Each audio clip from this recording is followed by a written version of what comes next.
Ah, there we go. Okay. Humans. Okay. Okay, very good. All right, guys, my apologies that I was a tad bit late. Let's just jump right in. All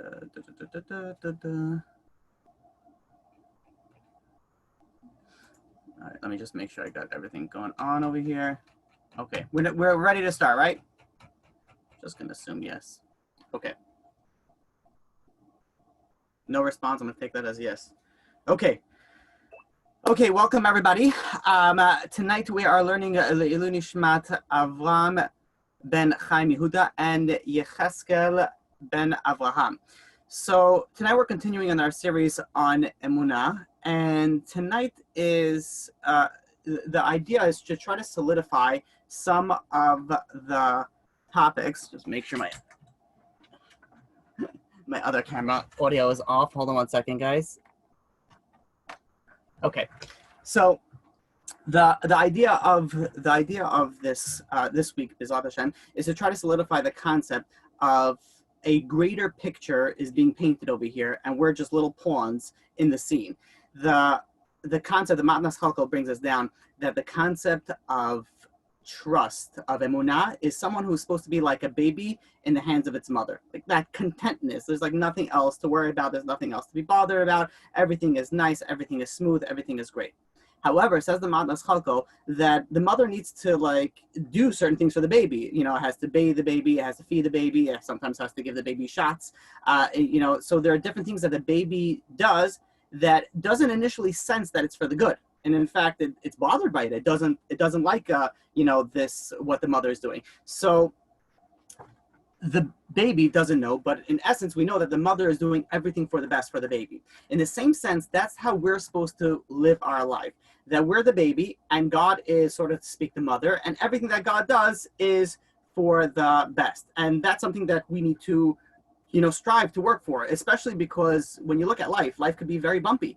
It's not always smooth sailing. So how is someone supposed to live in a contentness way of life that God is taking care of everything? There's a greater picture if there's a lot of things that are not so, you know, nice and dandy. So the Chafetz Chaim brings down a story that there was once a very wealthy man, and he had everything going for him. He had everything that he wanted except for one thing. He did not have any children. So he davened, he prayed, he gave charity. He did everything that he could. He went to all the rabbis. And then finally, after many, many years, God granted his prayers and answered him, and he received a son.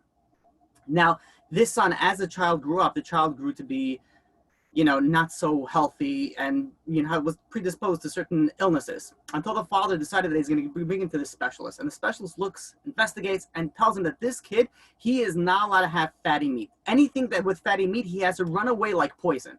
Cannot go in it. So the father was like, okay, if this is what needs to be, then this is what needs to be. And one day he was out, he was going to travel away for a business trip. And he tells his, you know, instruction, make sure to keep this kid away from fatty meat. And as, you know, as the father leaves, so the servants in the house were not as, you know, strict in their, you know, the way that they would have otherwise, you know, treated the house when the boss is not around. And, you know, the little kid slipped a little bit and he found some meat and he started eating it. And he immediately became very sick. And when the father came back, he saw that this boy was, you know, was on the threshold of death. So he quickly runs over and he calls over the specialist, and the specialist says, what did you do? I told you not to feed him any fatty meat. What are you doing? He obviously ate fatty meat, and that's why he's so sick. So the father went, and the father says, please, just do whatever you can, and I promise you that this boy will never leave my side. I will personally watch him to make sure that he won't eat any fatty meat. And the specialist went, you know, gave him some medication, did some treatments to him, and, you know, brought this son back to health. Now, this father did not leave, did not go anymore on those business trips. He always made sure to stay home so he could supervise his son to make sure that he doesn't touch any fatty meat. Now, a couple of months go by, and his father makes a large banquet for his family and friends, and, you know, there's a huge spread. He's a very wealthy guy, so there's plenty of meat, there's plenty of cake. And this little son walks in and he sees, you know, this delicious red meat, and he runs over to him and he starts to go and, you know, put it in his mouth. His father sees it because his father's always watching, and he runs towards him and he quickly hits the meat out of the kid's hands, and he grabs his kid and he brings him out of the banquet hall. Now all the guests are looking and be like, what a what a father is that? Can't the kid enjoy a little bit? Why can't the kid go and enjoy a little bit of meat, a little bit of cake? And they look at the father as very cruel. But in essence, what the father was doing, the father was saving this kid's life. That meat would have been the destruction of this kid. And that is what the Chafetz Chaim says God does. God does. Sometimes, we want certain things. We want that meat. We want this certain, shidduch. We want this certain panasah. We want this certain house. We want this certain business. And God knocks it out of our hands. And we're like, God, why? I'm doing so good. Because we don't know the big picture. The big picture is that that house or that, that panasah or that shidduch will be the end of you. It could destroy you. So God, who is the master plan, can see it. The guests in that banquet, they looked at the father as being a, disgusting person who couldn't even allow his child to have some pleasures of red meat. But little did they know that the father was saving the kid's life. Now, when one goes through difficulties, it's difficult to realize that there is a master plan behind it. Like right now, I'm able to go and say it, but when push comes to shove, and when things really go down, then it's like, okay, wait a minute, is there a master plan? It's hard to internalize it. Rav Aaron of Kalim goes and says, we're commanded to give every person the benefit of the doubt. So then he asks us, how come some people sometimes are hesitant to give God the same benefit of the doubt? Just like when we go and we see someone doing that may look something that is incorrect, we're supposed to give that person the benefit of the doubt. So too, if God is doing something to us, we also have to go and give God the benefit of the doubt that obviously there's something else going on. And this is the way that you could always look through in life. Now imagine a guy who goes and he decides he's going to go pray with a minyan. And he gets into the minyan, he parks his car, he goes and he prays for the first time in a really long time, unrelated to coronavirus, it's the first time in a really long time. And he comes out and there's a ticket on his, on his window shield. And he's like, come on. So there's two scenarios that he could play it out. There's one scenario that he could be like, you know what? Because I overcame my challenge and I went to pray with a minyan, now I was supposed to receive some sort of suffering. So God, in his infinite mercy, went and gave me this suffering through this ticket. And that's it. That's one way to look at it, meaning that the ticket was really a good thing for him. It actually helped him. There's another way of looking at it. And this is another way that people look at life. They're like, really, God? Are you serious? Like, I finally go and do what you ask. I pray with Emunah, and now this is how you're going to go and you're going to treat me. You're going to go and you're going to give me a ticket.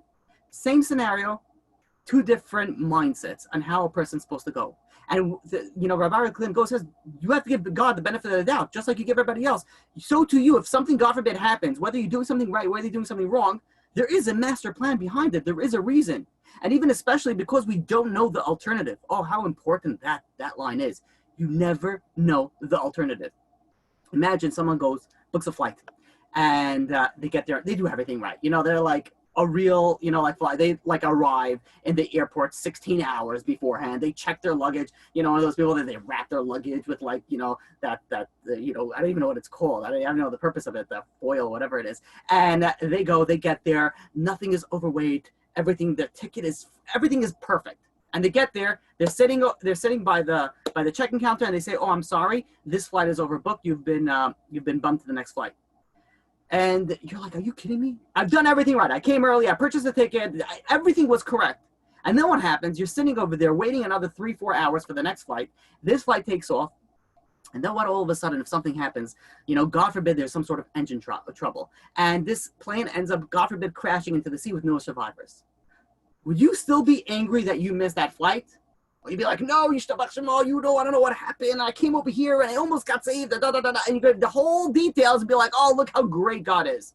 So this is the question that I ask. So are you only going to be happy if 300 people die on the plane, and then you could see that God has a master plan? What happens if 300 people didn't die on the plane? The plane landed early. It wasn't even bad. It was unbelievable. Everybody in the plane got like free gold, whatever it is. Then it's not for the best, because it's only when you can see the best. So we have to go and live our life in a certain way that, number one, we don't know the alternative. We don't know what could have happened if there was another scenario that would have played out in our, situation that we're dealing with.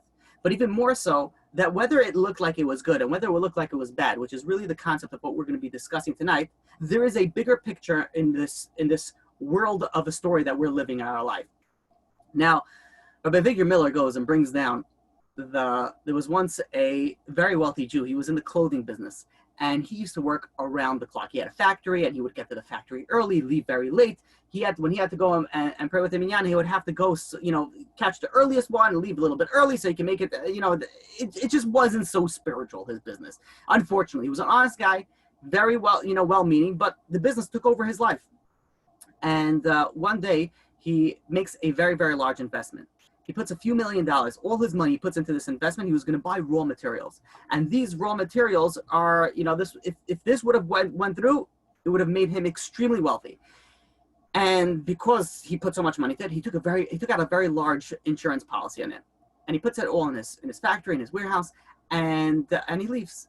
That night, there is some little fire that happens in the factory. And there, for some reason, whatever caught on fire gave off tremendous amount of smoke, very, very black smoke, which ended up ruining all the fabrics that he purchased, all those raw materials that he purchased for his big business deal. So he gets into the fire department comes, takes out the fire, everything is good, everybody's safe, no one's hurt. He calls, he submits the claim to the insurance company, and the insurance company, they send down, the person to come down to investigate. The guy investigates, says, listen, he says, your insurance policy, it only covers fire damage. Over here, there's smoke damage. We don't cover smoke damage. He's like, what are you kidding me? What's the difference? It's smoke. It's a fire. He was starting to go. He's like, you got to be kidding me. He's like, this is this is all my life's work right here. And he calls up his lawyer. He says, you got to help me out here. The lawyer comes, starts investigating, looks up all the agreements, and he says, there's nothing I can tell you, but you have no money left. This is, they're right. They don't have to pay you anything. Only thing I'll tell you is declare bankruptcy. And he's like, what? And he was like, look, you could go and you could fight it. You could try to, but it's going to cost you a tremendous amount in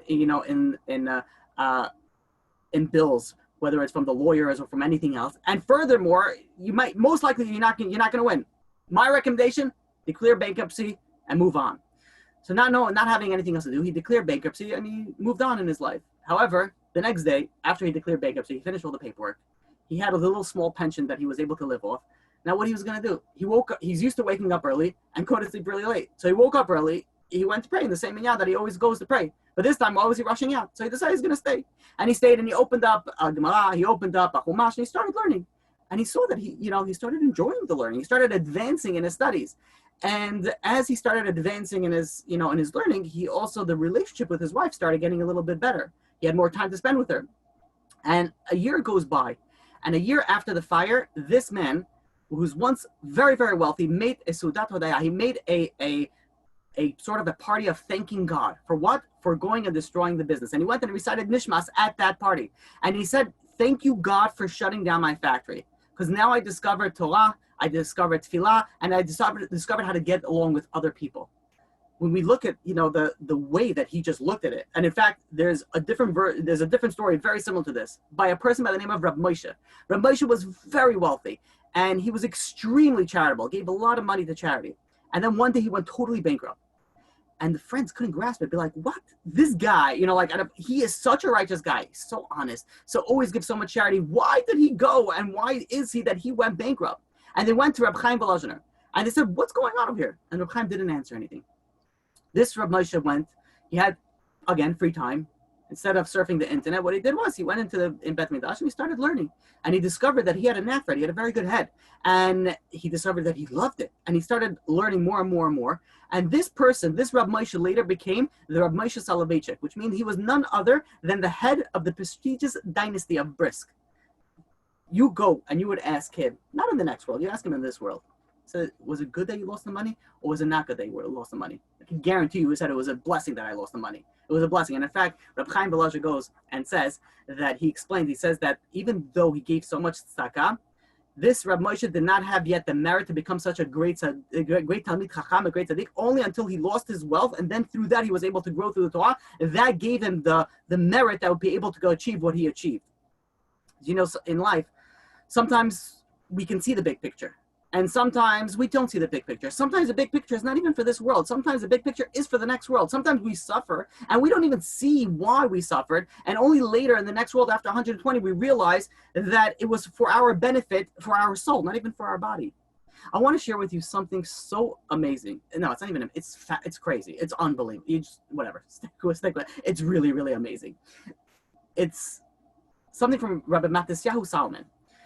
goes and he asks like this. He says, when you look at the Torah, the amount of ink that the Torah puts on a certain story or a certain, lesson, the more ink, the more that we can learn from it. Meaning that the more the Torah expands about it, the more lessons, more vital lesson it holds for us.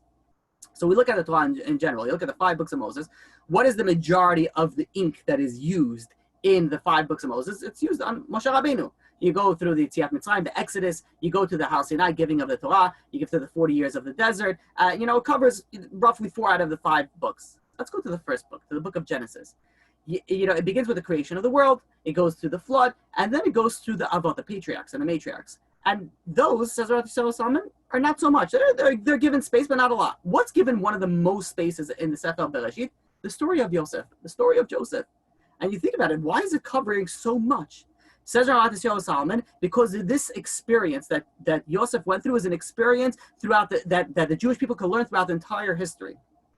And furthermore, when the Avot went and they went through their lives, they were individuals. But when Yaakov Avinu had the 12 tribes, all of a sudden that became a group, that became a small nation, that there was the nucleus literally of the nation. So there's a lot more to learn over here. And he's, listen to how it goes and explains it. And I just want to, for people that have been listening to our classes for quite some time, we've spoken to Yosef extensively in different scenarios. And every time we try to learn something else. So listen how fascinating, and listen how many lessons you can learn from Yosef. The Mishnah, the Gemara in Brachot, page 54a, on the top, the Mishnah goes and says, a person is required to bless God on the bad, just like Kishem, just like he blesses him for the good. Now the Mishnah does not say that we bless God for the good, and we should also bless God for the bad as well. No, it says just like Kishem, this word Kishem means equally. Just like you bless God for the good, equally you bless God for the bad. Now, when the Mishnah is telling us this, it's not telling us for the high people, for the high level. It's talking to every single Jew, every single person, that it's a reachable level. Now, when we think about this logically, how are you going to go and bless on the bad? So when you go and you contemplate on things, and especially in life, and especially in people's situation, we often see that sometimes the good doesn't seem to turn out so good. Like sometimes someone goes into a business and it looks like it goes really well. Sometimes a person marries into a really well family and everything is really well off from all angles. And then what happens? This thing falls apart, and before you know it, the whole thing comes crashing down. So really, that good that started off good didn't really end up so much as good.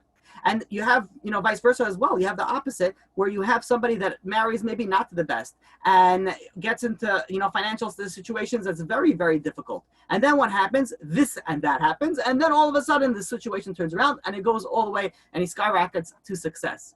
So knowing that, when we think about that for a second, that the good can sometimes turn to the bad and the bad can sometimes turn to the good, then how come when something good happens, do we say, well, who knows what's going to be? Some people do say that. I'm not talking about pessimism and optimism, but you have, when you think about it, when something good happens, you'd be like, well, is it going to last? When something bad happens, do we say, watch how this is going to turn out for the good? Why don't we do that? And says Rabbi Yehoshua Zitron, this is something that we need to crystallize this type of logic into our mind. Now let's look through our history. Imagine this scenario. There was once a sensitive young man, and this young man, he was born to a son of a great sage, and the father loved this son. The father even went and bought him special clothing. And the brothers of this son were, jealous that this son was getting more attention than anybody else. So these brothers decided that they're going to get rid of this son, rid of this other brother. And they went and they threw him in a pit. And then they went and they decided that they're going to go and going to sell him as a slave. And this son, this prized son, he goes and says, please, he begged for his life. I'm innocent. I didn't do anything wrong. Please bring me back to our father, please. And they didn't have any mercy on him, and they went and they sold him to a bunch of Arabs. Now, when we hear that story, obviously we know this is the story of Yosef. Do we cry? Are we sad when we hear the story that's relating to us every year when we go through the Parashiot? We don't. Why? Because we know the ending. The ending is Yosef is able to feed millions and millions of people. He brings his entire family down to Egypt. Everything turns out really good. The fact that he was sold to Egypt, it was sold to slaves, actually turned out amazing. It saved his entire family. So we see over here that the beginning looks bad, but in the end, it turns out to actually be good. Now let's look at a different version of the story. Years go by, and all of a sudden, this old sage gets reunited with his long-lost son. After being separated for 22 years, he's separated from his son. He's grieving for his lost son, and finally he reunites. But his son is not just a regular, Joe whatever, Shmo. The son has risen to the highest level of power, has tremendous amount of wealth, and he brings his father with the royal chariots with great honor, and his whole family comes down. It's a heartwarming story. It's really nice. It's beautiful. It shed a little tear of happiness. But was that really a good story? What happened for that? When Yaakov went down to Egypt, and he brought his entire family, we know that's where the exile began. The terrible exile where many, many Jews died. Many Jews were in slavery. All the Jews, except for Shevet Levi, were in slavery for so many years. So we see over here the fact that it looked so great. Yosef is bringing down his father. He's bringing down his brothers. It looked amazing. It looked unbelievable. That really turned out to be bad. And Yosef being sold, which was bad, ended up being turned out to good because he was able to save millions of people. In fact, he was able to save the entire world from famine. So what are we supposed to do? How are we supposed to live our life? We see the good is the bad, and the bad is good. Says Ramat Solomon, what does the Gemara say? A person is required to go and bless on the bad just like they go and they bless on the good.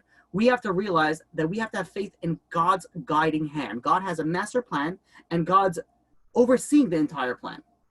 Now, when we go back to the story of Yosef, how did Yosef cope with the situation? He was the one who dealt with it. Now we see the big picture. And we're looking at it from a bird's eye view. We see the whole thing, so it looks good, looks bad. We are able to pinpoint all the information. But when you're in the situation, how did Yosef go and cope with the situation? So we see that, when Yosef pleaded with his brothers, he says, please, bring me back. But what happened once the deed was done? Once he was sold and once he was done? You don't hear not another word of protest from Yosef. And in fact, he had a smile. He was happy. He had a good disposition. How do we know that he was happy with the situation? So we know the very famous, part of the story, that Yosef was being sold, and he actually sold to a bunch of Arabs, and the Arabs were selling spices, good-smelling things. Arabs usually dealt with petroleum, with things that smelled really bad. These particular Arabs that bought him had sweet-smelling spices that they were carrying. So Yosef, in the prison cart, he had a good aroma. Now, why did God do that? Because everything that God does and every punishment that we get is to the T. Now, Yosef was supposed to be sold, no more than that. He wasn't supposed to be punished with a foul-smelling smell on his way down to Mitzrayim. But imagine the scenario that, God forbid someone gets being transported in the concentration camp in a cattle car, stuffed with who knows how many people, just barely trying to breathe. And all of a sudden, a little, Nazi, SS officer turns around, takes a perfume thing and does one spray in the back of this cattle car. Are the people going to be like, a kiss from heaven. Oh, thank you, God. What a beautiful smell. No, the perfume would mean absolutely nothing to them. Are you kidding me? I'm getting kidnapped right now. I'm sitting in the getaway car. The fact that there is a pine cone tree by the getaway car is not going to make me feel better. The fact that there's sweet-smelling cattle car driving me to the concentration camp is not going to make me feel any better. So how is it that Yosef, it made him feel better? But we see something here, the fact that it did make him feel better, meaning that the only way that you would be able to go and smell it and appreciate that little thing was that Yosef had to be in a sort of a serene state of mind. He had to be calm. If he was agitated, if he was nervous, if he was upset or angry, the sweet smelling he wouldn't have felt it. He wouldn't have noticed anything. And in fact, when you're in a bad mood, you don't notice the beauty around you. When you're in a good mood, all of a sudden you start noticing more of the beauty around you. So if Yosef smelled that perfume, that smell, it must be that he was in a calm state of mind to be able to smell that. So he was, at this point, he was accepting. He was accepting the situation. Says, this is where God wants me. I tried. This is what God wants me. Fine. So let's move on. So what happens? He gets sold to the house of Potiphar, which, if you don't know the story, it's the lowest level. Even though Potiphar was very, very wealthy, but everything else was on the lowest level. Yosef still doesn't get upset. How do we know that? You look at Bereshit, Genesis chapter 39, verse 3. It says, Vayere Adonav ki Hashem ito. His master, Potiphar, saw that God was with him. What does that mean, that God was with him? So the Midrash goes and explains that Yosef was constantly speaking about God. He was constantly muttering stuff. And, the Potiphar was like, hey, what are you saying? What are you talking about? So Yosef goes and says, I'm thanking the master of the universe. I'm thanking God.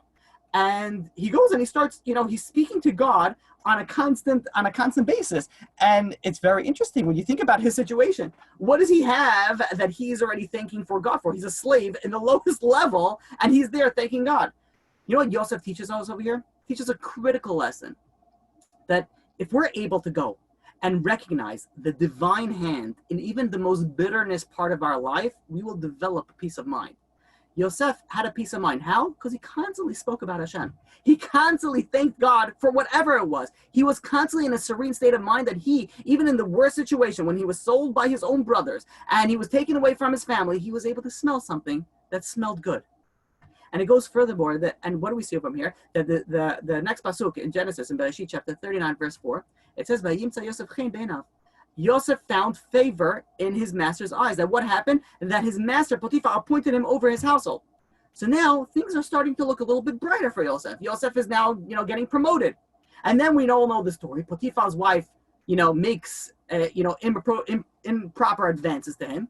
And he finds himself, long story short, he finds himself in the dungeon. He does nothing bad. She convinces everybody else that he tried to do something bad to her, and they send him into the dungeon. Now, when you're dealing about a dungeon in Egypt, a long, long time ago, it's not like a dungeon, it's not like prison over here where you can get a degree and you have some yard time and you're literally in a hole in the ground, and there is who knows what other creatures that are living over there. It's a terrible situation, times and times 1,000th of the worst, prison system in America nowadays. So Yosef is now in prison. He now, for sure, if there's a time for him to get upset, now is the time. Be like, really, God? Okay, fine. You take me away from my family. I didn't get upset. You sold me as a slave. Didn't get upset. I did the right thing, and I didn't do anything with my master's wife. And now, as a reward for all that behavior, you throw me into the dungeon. That's what he could have said. That was one path that he could have started complaining, but he didn't. And how do we know that we didn't? What's the proof that we didn't? We know there's the story when he's in prison, that Yosef is sitting over there and he sees two fellow prisoners sitting over there with long faces, sad faces.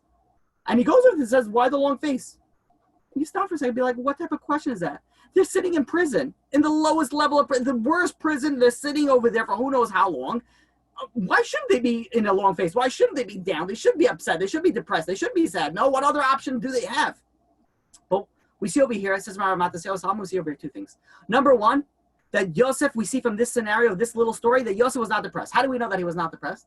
Because a depressed person is not disturbed when other people are depressed. And in fact, they like when other people are depressed. They don't want other people to be happy. There's, dealing with people that are depressed or sad, sometimes those types of people, not always, but sometimes they get really angry and upset and jealous of other people that are happy or are successful. So in fact, over here, that Yosef over here is not bothered, not only not bothered, but it bothers him that they're not happy, shows that he himself was at a happy state.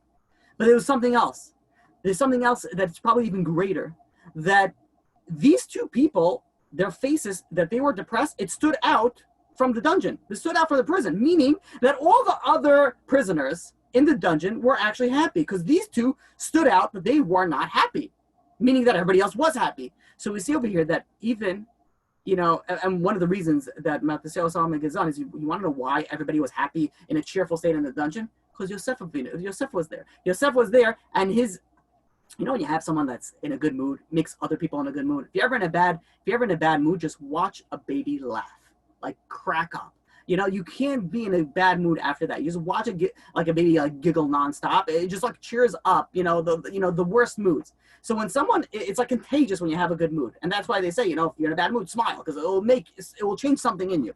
So when Yosef he himself was in a good mood, because we know that's the way that he lived his life, that God oversees everything and there's a reason for everything, and he took everything and he thanked God for everything. So he was in a good mood, and that in turn spread out to an entire prison that they were all in good mood, to the extent that if somebody was not in a good mood, it stuck out as not usual. Like, you're in prison and you're not in a good mood. What's going on over here? Why are you not in a good mood? This is the unbelievable level of Yosef. How did he go and reach that? But there is even a higher level. And in fact, the highest level of Yosef's faith, is by the climax of the story, where all of a sudden Paro has a dream. And now he's not able to find the interpreter for the dream, and we know the story. Yosef gets taken out, and he is going to go, and he is going to give the interpretation for the king's dream. Now, when you think about the situation, Yosef is going and meeting with this king. This king is not your regular king. In fact, this is the type of king that condemned, royal minister to death because it was a fly in his wine, and also because it was a pebble in his loaf of bread. Two different, the person that was in charge of the bread and the person that was in charge of the wine, each were thrown in prison. Why? One of them because it was a fly in the cup of wine, and the other one because it was a pebble in a loaf of bread. So this is not a very, stable king that he's going to go in front. And as he's reaching this, cruel king, who throws his servants into prison for minor things, this king has a disturbing dream, and he hasn't found any satisfactory interpretation, and now he's angry, he's agitated. So he at this point is an extremely dangerous person to be around. He's very upset at everybody else. No one else gave him a good interpretation. Now Yosef comes in. Now imagine that scenario. Yosef is a prisoner. He comes in front of the king, and the king is angry, upset, and he says, so I hear that you can interpret the dreams. What should Yosef sort of said? Yes, your majesty. Maybe bad. Nod, meekly, not even say anything. What did Yosef respond when he goes in front of this cruel king and says, "Oh, you can interpret my dream"? And Yosef says, "It's not me. It's everything's from God." Why did he respond that way? Why could? And in fact, Rabbi Solomon says, let him interpret Paro's dream, and then he says, "By the way, I don't really deserve any credit for the interpretation. It was really God who gave me everything." What by Yosef going and saying he's brought in front of the situation, and right away, what does Yosef say? Yosef goes and says, "No, it's not me. It's God. Everything is from God." Meaning that Yosef had nothing to fear. He had this level of emunah. They had nothing to fear. And in fact, this aspect had a profound effect on Paro. We see in Genesis chapter 41, verse 39, it says, what does Paro tell him? It says, since God has informed you of this, there is no one as intelligent and wise as you. Now, I want to share with you something that Rabbi Yehoshua Solomon says. It says so fascinating. What would have happened if Yosef would have waited until after successfully interpreting the dream and then say, "Oh, by the way, it's God's involvement, it has nothing to do with me"? Says Rabbi Yehoshua Solomon, it is unlikely that it would have made such an impression on Paro that would have won him over and said, "You're so smart, let me put you in charge. Let me put you," because it says over there, what does it say? The pasuk says that, because God informed you, there's no one intelligent as wise as you. Meaning that because God was in connection with you, meaning that because Yosef stood up and says, "No, it's not me, it's God," that impressed Paro. And that Paro says, "Oh, really? Okay. You're so, you have nothing to fear. I want you leading this, this situation of a famine that we're dealing with over here." Says Rabbi Yehoshua Solomon, why the Torah devotes so much ink, so much word, so much in this story of Yosef? Because this is the story of our exile. Things are not always the way that they are intended to be, or the way that they appear to be. There's so many things that are working behind of it. What we need to do is to live life like Yosef lived his life. That no matter what came our way, and again, we're not asking for bad. May God give us only good. But no matter what happens, we live our life with this contentment, this fearlessness that God is overseeing everything. And you take the story a little bit further. Yosef, where did the salvation come for the brothers? The brothers came, the Shvatim came to Yosef. They didn't know that it was Yosef yet. And they came and they said, we want to go and we want to buy some food. Yosef said, "No, you're a bunch of spies." And Yosef goes and tells them, "You need to bring Binyamin." So they go back to Yaakov and says, "We need to bring Binyamin." He says, "Binyamin, I can't. I lost Yosef, his brother. I need to keep Binyamin. I can't lose him as well." And the brothers, Yehuda, stepped up and said, "Listen, it's on my head. I'm going to bring Binyamin." And when they brought Binyamin in, they went and, we don't get to the whole story with the cup over there. Long story short, Yosef, which they didn't know was Yosef yet, came and told the brothers, "I want to keep Binyamin in prison now because he stole the cup." So what the brothers at that point in time, Yehuda, they were ready to fight. And they were a fight. It wasn't an arm wrestle, right? It was a fight to the death of what's going on over here. And we see over here, this is where the difficulty was. This is where Yehuda, the brothers, they thought at this point in time, that's it, the game is over. We have to fight, that there's nothing else that we could do.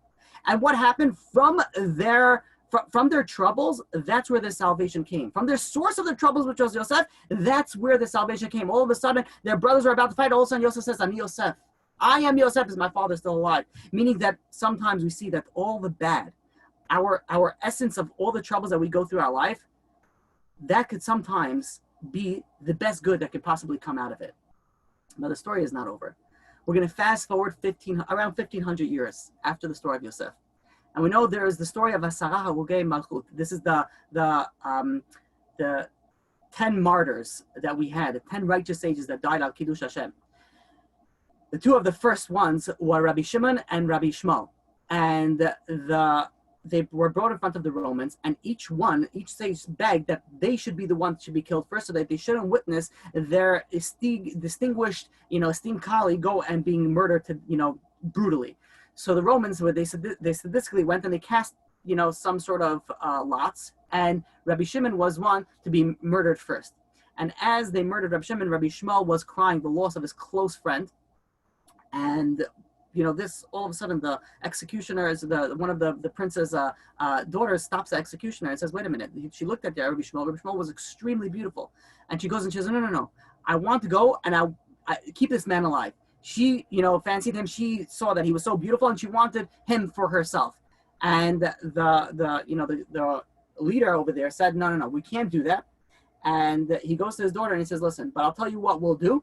He says, "We'll peel off his skin, and you could have of his face, so you could still see his beauty. Put him on some sort of mantle, and you could still see the beauty." And we know the story that they went and they peeled off his skin, and when he got to the place of the tefillin, he let out a cry, and he passed away. Now the angel saw this. These are two righteous sages that just died by the hands of the Romans. And you see over here that this sage, Rabbi Shmuel, was an unbelievable sage, a big tzaddik, a big Talmid Chacham, and he went and his skin is being used for this non-Jewish princess to be used for her own entertainment. So the angels go to God and say, "This is the reward? This is Torah, this is the reward?" You know what God responded to them? God responded to them, "If I hear one more word, I'm going to turn the world back to how it was before creation." Now the question, we have to stop here a second and be like, the angels asked a very good question. Like, why did God respond that way? Like, God should have responded, to answer the question. So the answer is that was the answer. There was once a tailor, and this tailor was known to be the highest level tailor. And the king one time acquired this crazy expensive fabric, very, very rare fabric. And he calls over the tailor and he says, "I want you to take this expensive fabric and I want you to go and create for me a beautiful suit." So he said, "For sure, and he goes, the king tells him, "This is very expensive. I want you to use the material very wisely." And he says, "Yes, not a problem." He takes on the job and he goes and he spends a long time going and sewing to like the most beautiful suit possible. And after a few weeks, he brings it back to the king and says, sees the beautiful suit, and the king loves it. It fits him like a glove. It's everything is perfect by it. There were a few people that didn't like this tailor, especially because of his success, and they go over to the king and says, "Are you really going to let him get away with that?" And the king says, "Get away with what? Look how great this looks. This is unbelievable. He did a great job." And he says, the people that didn't like this tailor said, look at how much material you gave him, and look at what he presented to you. Where's the rest of the material? He didn't give you back anything. He must have pocketed a bunch of it. How can you let him get away with that? It's such expensive rare material." And the king was like, "You know what? You're right." He says, "I did give him a lot. How come I didn't get it seems like I'm missing parts over here." He calls the tailor back in, and he says, "What are you trying to jip me off over here, or trying to steal from the king?" And he says, my dear king, what are you talking about?" And he says, "I gave you so much material. Where's all the material?" So the tailor goes and says, "It's all there. It's all in there." And the king says, "It's impossible. It's all here." So the tailor says, "Very well. Bring me the suit and I'll show you." And the king gives him the suit. And in front of him, he takes out his scissors and he starts ripping this suit up. And the king is like, "This is my suit. I can't believe it." But as he's ripping it up, he starts unfolding, material from here and unfolding material here until he puts everything like a puzzle on the floor. And he shows, "You see, this is exactly the same amount of material that you gave me. And this is exactly the material that I used." This is God. This is how God goes and responds to the angels. He says there's so many little details that are happening, and in our life we look like, wait a minute, we're being gypped off over here. What's going on over here? We don't realize that God is putting things over here, sticking things over here. There's different material that's going in different places. And when we go and we say, why do children go through so much suffering? Why do terrorists blow up so many people? God could say, like, I can show you how and why they are doing that, but in order for me to do that, I have to rip up the suit. I have to take everything apart and put everything back to where it wasn't originally. So God was saying, I have to go and bring back to the world before it was created to show you why everything happens the way that it happens. Meaning God's answer is there's a bigger picture. Now, the Chazal tell us, our sages tell us, that these 10 sages that were killed by the Romans, they were atonement for what? For none other than the sale of Yosef. So now let's go back to Yosef.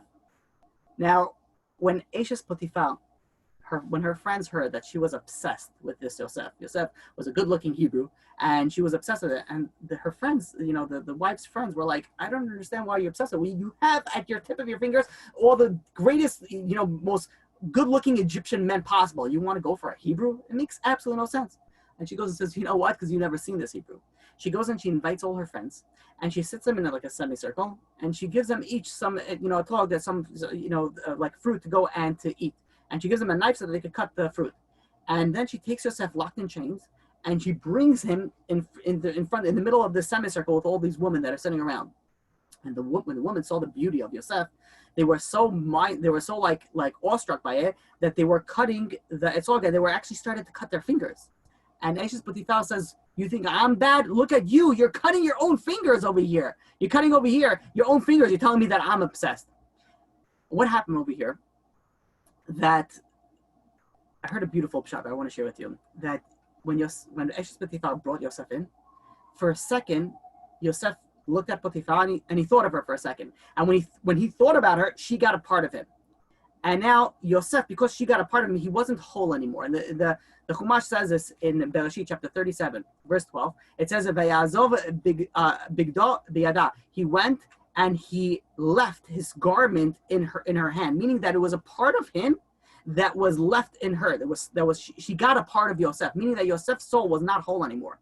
So because Yosef's soul was not whole anymore, because of that I don't know if we could call it a sin, but that situation, he needed the tikkun. He needed to go and fix the soul.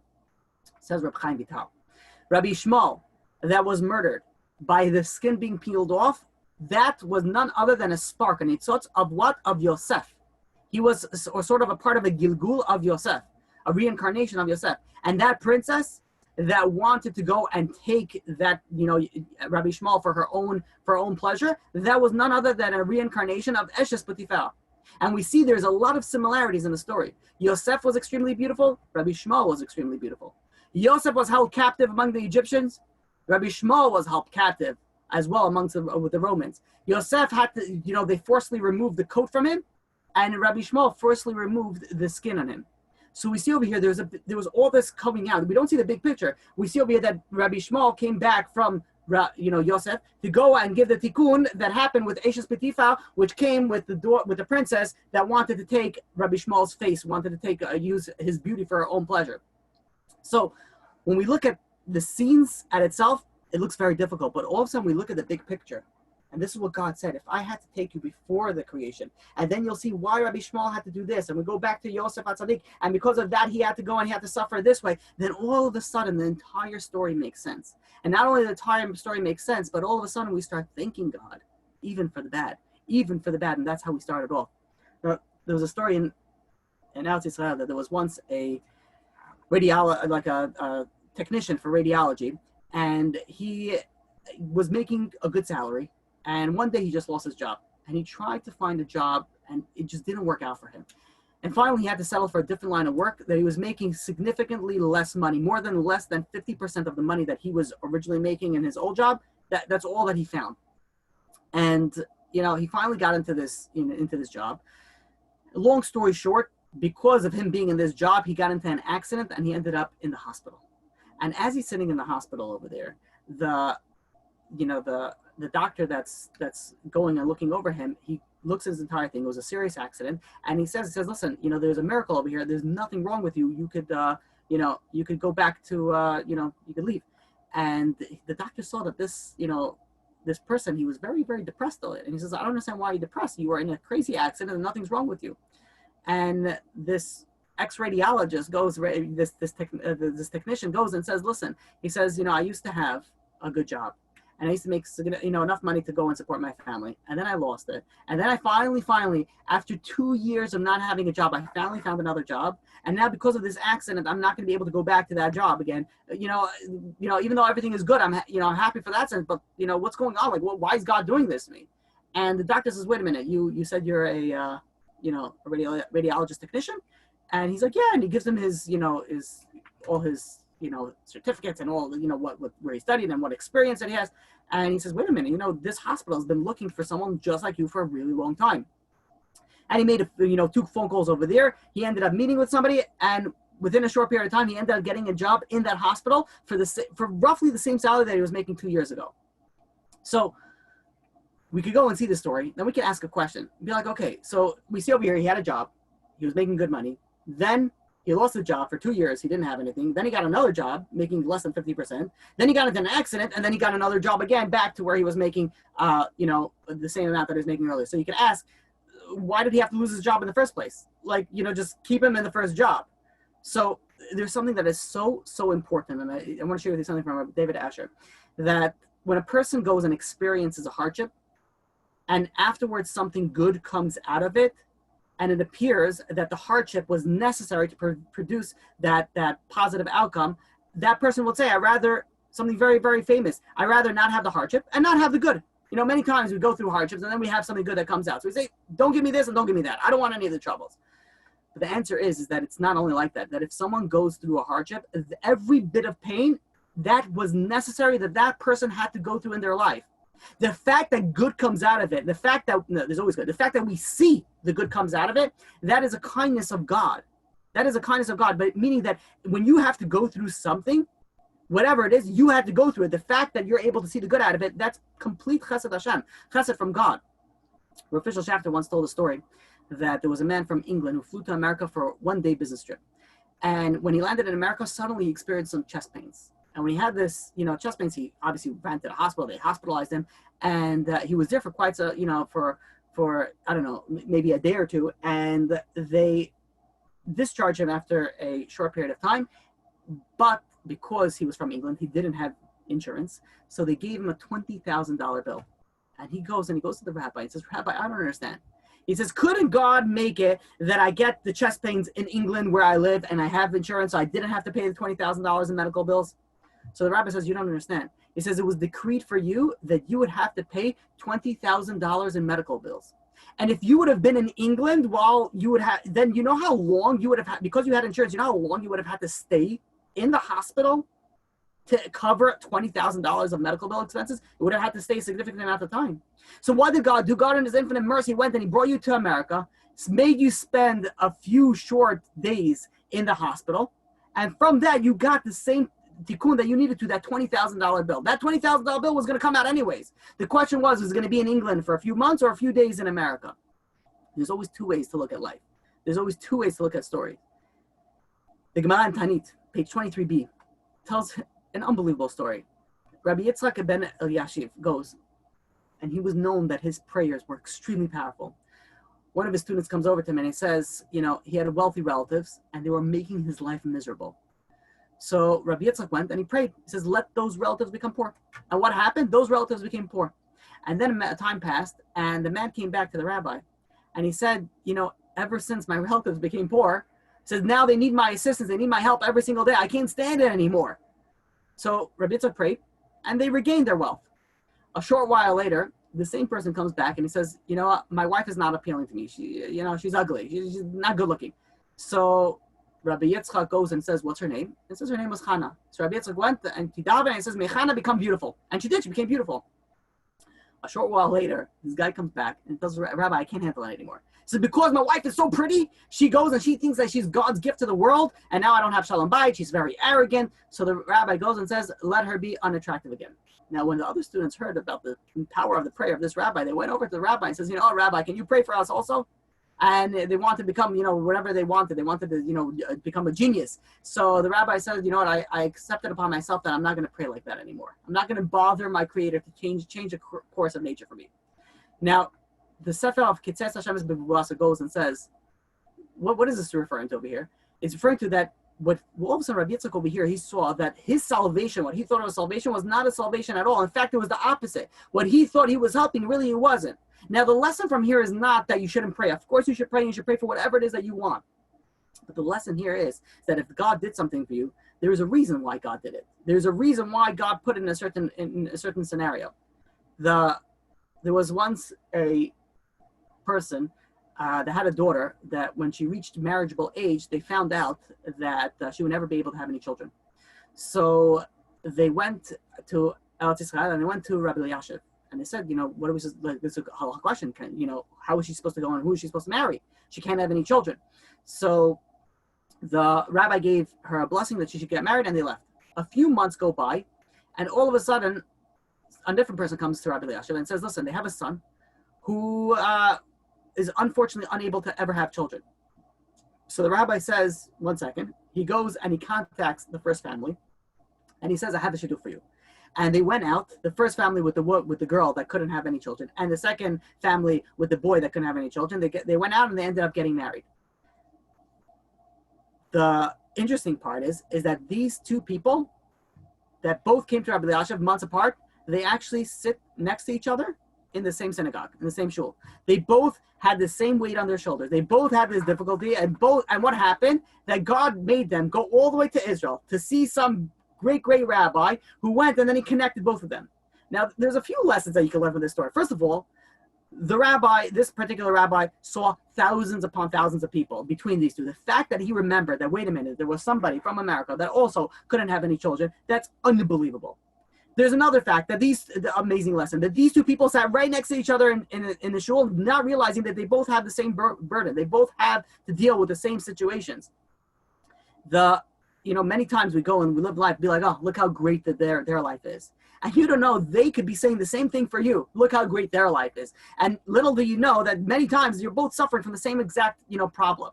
What we need to learn is that God is pulling the strings over here. God is pulling the strings that we don't even see it. And Rabbi David Asher also brings down a story from Rabbi Chaim Shapiro that there was a doctor and his wife, and they were Dr. and Mrs. Joseph Rosenblatt. They were residents in Florida. And this Dr. Rosenblatt was an oncologist. And he, one day his wife, Mrs. Rosenblatt, was driving on the highway, and she noticed a car that had a for sale sign, driving next to her. And it was an old beat up car, and she decided that she's going to go and call the number. And when she was telling this story over to Rabbi Shapiro, she said, I don't know why I called. I don't need a car. Both me and my husband have brand new cars. We have no need whatsoever for an old car. And I don't know why, but I decided to call this number. She calls this number, and this young man answers the phone. And she goes and she says, I saw that you had an advertisement for your car. And she goes, may I ask you, why are you selling your car? So he says, that him and his wife got married a few years ago, and she was diagnosed with severe illness. And the only doctor that could treat her is a person by the name of Dr. Joseph Rosenblatt. And unfortunately, they don't have any insurance. So what they were going to do is they're going to sell the car so that they're able to go and pay for the insurance. And she's listening to him tell her, and she's like, Dr. Joseph Rosenblatt, you said? And he's like, yeah. And she's like, I want you to stop what you're doing right now. I want you to go to this and this hospital. Dr. Joseph Rosenblatt is my husband. He's going to see you at no cost, at no charge. And he went and Dr. Rosenblatt was able to help save that young woman's life. So look how God just pulls the string. She herself says, I have no idea why I went and I called this number. I don't know why. There's no reason for me to go and find out about that. But for some reason, God put it into my mind that I should call this. And not only that what happened, they were driving on the highway, and there's so many facts of this story. It's unbelievable how you see God's hand in everything. Now, I want to share with you one final story. Now, I'll give you a little bit of introduction for this before I tell you this final story. So this is a story that when I was preparing this class, I knew this story and I wanted to put it in over here. And I wanted to to verify a few of the details first. I wanted to find out, where it was. And this is a story that, I've heard before and I wrote it down. I have different loose leaves, for example, just to show you how important. I always say that people should go and write their notes. So I have here a loose leaf for my parsha notes. And I knew that the story is in here somewhere. And as you can see, it's, it has quite a lot of pages in here. So this past Sunday, I go and I sit with my notes and I go through the entire loose leaf, and I can't find the story that I'm about to tell you. And it really bothered me. I'm like, where is it? I thought the story really brings out the point really well. So I said, okay, I looked at a few other places and I'm like, you know what? No, I remember, very clearly that it was in my parsha loose leaf. So I go again. I spent who knows how many times going through everything and I could not find it. And fine, so what could I do? I didn't want to say the story unless I had all the details. So I decided the story is not gonna, I'm not gonna be able to say it. About 2 days ago, the I asked from Torah Anytime. Torah Anytime is making a very large event, for like a Thank You Hashem event, very soon, which is stay tuned for it. And they asked me to speak over there. So I said, fine. And I started preparing for it. And as I was preparing for that speech, all of a sudden, I noticed a story that I found it in somewhere that I put it in a completely different place. And that's where I found the story. And I was thinking about it. I was like, why did God do that? Like how, I know for a fact it was there. And I still know that it's in there somewhere. It has to be in there somewhere. But I couldn't find it. And I couldn't find it only until after I said, okay, fine, I'm speaking for a different, for someone else in a different situation. And from there, I was able to go and find the story that I'm about to share with you. And the lesson that I learned for that is that when you think that you're doing something for someone else, you're really doing it for yourself. Because it really bothered me that I couldn't say the story. So with that introduction and that lesson, I want to share with you this story. There was once a wealthy young merchant that came to the Baal Shem Tov. And many people, when they come to the Baal Shem Tov, they go and they ask for guidance, for blessings, for certain things. This person had everything going for him. He was wealthy, he had family, he had everything going on for him. So he goes over and he says like he wants to see the rabbi, but he has no special needs. He just finished a lucrative business deal and he was in the area and he heard so many fascinating stories about this big rabbi, the Baal Shem Tov. He said he wanted to see what all the talk is all about. So this is what he was telling the Baal Shem Tov. This is what he tells the rabbi. So the rabbi says, oh, okay. Says, if you feel that there's nothing that I can help you with, then perhaps you want to stay for a story that I would like to share with you. He says, yeah, of course I'll hear a story. So the rabbi goes and begins, and he says, there was once two childhood friends, and these friends were inseparable from each other. They grew up together. They were best friends. As they grew up, they got married and they went each on their own way. And as Mazel will have it, one became very wealthy and the other one became very poor.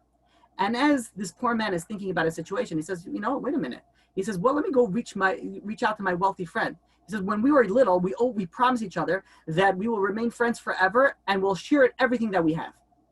So he goes and he travels to his friend and he shares his woes with his friend and says, look at how much difficult my life is. And the friend is so moved by it. He says, of course, I remember how, of course, we're so close. You know what I'm going to do? I'm going to keep to the word that we promised. Half of my wealth, I'm signing off to you right now. And he signed off half his wealth to his dear friend. And as time moved on, there was sort of a reversal of the fortune, that the poor man now got all this money from the wealthy friend. All of a sudden, he became very rich. And through bad business, investment, this wealthy man all of a sudden lost all his money. So now that he lost all his money, he says, listen, I helped my friend get to where he got to. Let me go back to my friend and let him also, help me get back on my feet. So the once wealthy friend goes over to the poor friend who is now wealthy, and he tells him the situation. And the friend says, yeah, so what can I do for you? He says, yeah, so remember, we made an agreement, and maybe you could share some of the wealth, like I shared some of the wealth with you. And he's like, what? You want me to share my hard-earned money with you? He says, absolutely not. I worked so hard for it. He says, stop looking for handouts. And he goes and he kicks him out of his house. And the guy goes like, are you kidding me? He's like, he didn't know what to do. He didn't know how to put the two pieces together. Not only do he ended up going home, he ended up trying to work out from here. Business deal over here, business deal over there. And slowly, he regains his wealth. And as time would have it, there was a reversal of fortune again. The one who was poor, who became wealthy, now became poor again. The one who was wealthy, who became poor, became wealthy again. I hope you're following with me so far. Now, this person goes, and now he's poor. And he goes and says, let me go back to my friend. And my friend goes, and, even though I didn't give him money, maybe he could go and he could help me out over here. And he goes over to his friend, he begs him for forgiveness. He says, I'm so sorry. You came to me when you didn't have anything, and I didn't give you a cent. And I came to you when I had nothing, and you gave me everything. He says, I am so sorry. Please, can you help me out? So the now wealthy friend goes and thinks for a second. He says, you know what? He says, I will. I'll help you out. But we're going to make a written agreement over here that if we were ever in this situation again, you have to go and share your blessing with me. And they both signed it, and he goes and he gives him a lot of money that he could start again. And as time would have it, there's another reversal of fortune. And this wealthy guy goes, now he's poor. He doesn't have anything. He goes over to his friend and he says, remember, he brings him the document we signed, you got to help me out over here. But this now wealthy person says, I'm not helping you at all. And he kicked him out. Now, this mean spirited person and this kind person, time goes by, and after 120, they enter to heaven. And they go into heaven and they look at their deeds and be like, look at what you did. He helped you so many times and you didn't help him at all. And he's like, yeah, I'm so sorry. And they went and they condemned him for punishment. Meanwhile, this kind-hearted, friend that always gave him the money when he needed it, he said, he's my friend still. I don't want to see him being punished over here. And I said, listen, we're up in this world. In heaven, you can't ask, there's no forgiveness anymore. So they said, we'll have one other option that we can do. And they both said, what's that other option? Anything to get out of the punishment that he was going to unfortunately have to go through. So he goes and he says, they tell him in heaven, it says that we send both of you back into this world. And we're going to play the scenario again. The final scenario, meaning that one of you is going to be wealthy, the other one's going to be poor, and the poor one's going to come to the wealthy one, and now the wealthy one has to give money to the poor, and that fixes the whole thing. So this kind-hearted friend, even though it wasn't his punishment, he felt so bad and he loved this friend so much, he says, you know what, I'll do it. And they both get sent down to this world. Now the kind-hearted one was sent down to this world in a poor state. He didn't have any money. And the other one came down in a wealthy state. He had a lot of money. And what happened is that this poor man went and he visited this rich man, and he asked him for money. And this rich man went, slammed the door in his face, and later this poor man died out of starvation because he had nothing left. And as the Baal Shem Tov is finishing the story, this wealthy man faints on the spot. The students come and they bring him back, too, and they're like, "Are you okay?" And he looks at the Baal Shem Tov and he says, yesterday somebody came to me to beg for money, and I slammed the door in his face. And later I was told that he died from starvation. And the Baal Shem Tov is just looking at him, and he's like, as if he's like waiting for him to put the pieces together. He's like, yeah. And he's like, are you telling me that I am that man from the story? And the Baal Shem Tov is like, yeah. And he's like, you gotta be kidding. He's like, please, Rabbi, tell me what to do. How am I supposed to go? How am I supposed to go fix the situation? And the rabbi says that this poor man, he left widow and orphan children. You have to go and support them for the rest of their lives. And that is what happened. Now, the importance of this story is that not only do we not know the full story, but one of the most fascinating aspects of the lessons from this story is that who knows what our test is in our life? Who knows that maybe the thing that you're struggling with right now, that is the reason that you are placed in this earth. That this man had a poor guy come over to him and he slammed him. Because of that, the poor man, slammed the door, and because of that, this poor man died. If he would have thought for a second, be like, wait a minute, maybe this is the reason why I am placed in this earth. Maybe this is why I am here. Imagine how he would live his life. Imagine how we would live our life. That every single test that we have, we stop for a second and think, well, wait a minute, maybe this is the reason why I am here on this earth. Maybe this is what I need to do my full tikkun. So not only do we not know the full story, but we don't know the situation that God puts us in. And regardless of whatever the situation is, and regardless of whatever, God places for us, what we have to do is we have to always realize that there's a bigger picture.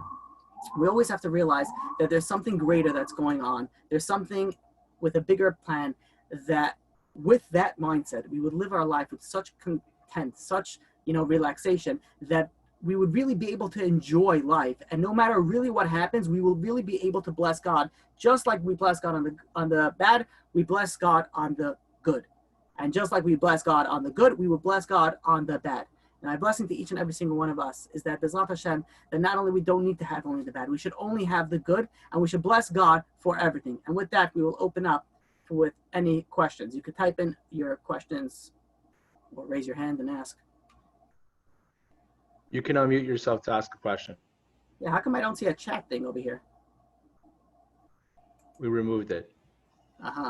So, okay, so I apologize, guys. It's just, you have to raise your hand and then you can ask your question.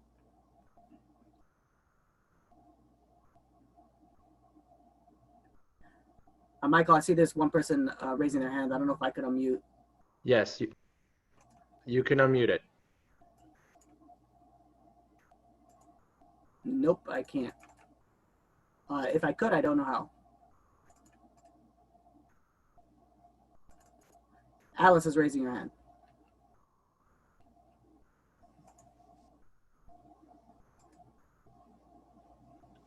One second, hold on. Please stay tuned for our technical difficulties.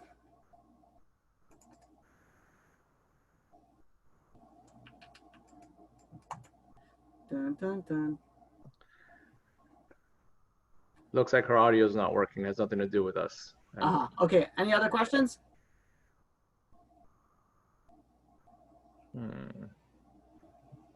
No.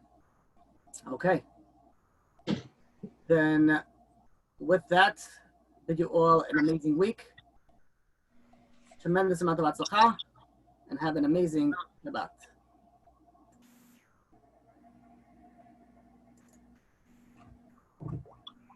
All right. Thank you. Shabbat shalom. Shabbat Thank shalom. you, Rabbi. Shabbat shalom. Thank you, Rabbi. Thank you. Shabbat shalom. Thank you. You guys. Thank you so much for everything. Thank you for joining.